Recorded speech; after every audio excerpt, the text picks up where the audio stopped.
ஹெல்தியான வாழைத்தண்டு பொரியல் எப்படி பண்ணுறதுன்னு பார்க்கலாம் வாங்க வீடியோக்குள்ளே போகலாம். ஸ்டவ் ஆன் பண்ணி ஒரு பேன் வச்சுருக்கோம். 2 ஸ்பூன் எண்ணெய் ஊற்றிக்கலாம். 1 ஸ்பூன் கடலைப்பருப்பு, 1 ஸ்பூன் உளுத்தம் பருப்பு, கொஞ்சம் சீரகம், கொஞ்சம் கடுகு, கருவேப்பிலை, 2 பச்சை மிளகாய் பொடியாக கட் பண்ணி வச்சுருக்கோம் ஆட் பண்ணிக்கலாம். இதெல்லாம் பொரிஞ்சிருச்சு. வெங்காயம் 1 பொடியாக கட் பண்ணி வச்சுருக்கோம் ஆட் பண்ணிக்கலாம். இதுக்கு தேவையான உப்பு கொஞ்சம் ஆட் பண்ணிக்கலாம். இதை நல்லா வதக்கிக்கலாம். வாழைத்தண்டு பொடியாக கட் பண்ணி 2 விசில் போட்டு வேக வச்சு வச்சுருக்கோம். அதை இதில் ஆட் பண்ணிக்கலாம். இது எல்லாத்தையும் சேர்த்து நல்லா மிக்ஸ் பண்ணிக்கோங்க.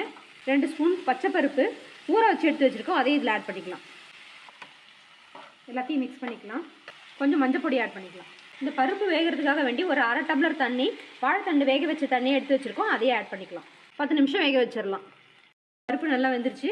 வாழைத்தண்டு ஏற்கனவே வெந்துருச்சு. இப்போ 4 பல் பூண்டு நசுக்கி வச்சுருக்கோம். கொஞ்சம் தேங்காய் துருவி வச்சுருக்கோம். 2த்தையும் இதில் சேர்த்துக்கலாம். எல்லாத்தையும் மிக்ஸ் பண்ணி விட்டுருங்க. இது நல்லா வதக்கி விட்டு அடுப்பு ஆஃப் பண்ணிக்கலாம். நம்ம ஹெல்தியான வாழைத்தண்டு பொரியல் ரெடி. இது மாதிரி நிறைய ரெசிபி பார்க்க நம்ம FRB கிச்சனை சப்ஸ்கிரைப் பண்ணிக்கிங்க. தேங்க்யூ.